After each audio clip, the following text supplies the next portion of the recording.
海，顺风顺水拥抱未来，幸福带着后。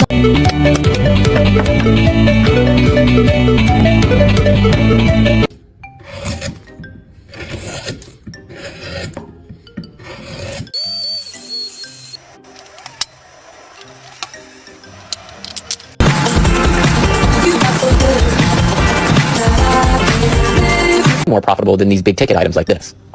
But I'll save that story for another day. A story that I am dying to tell you.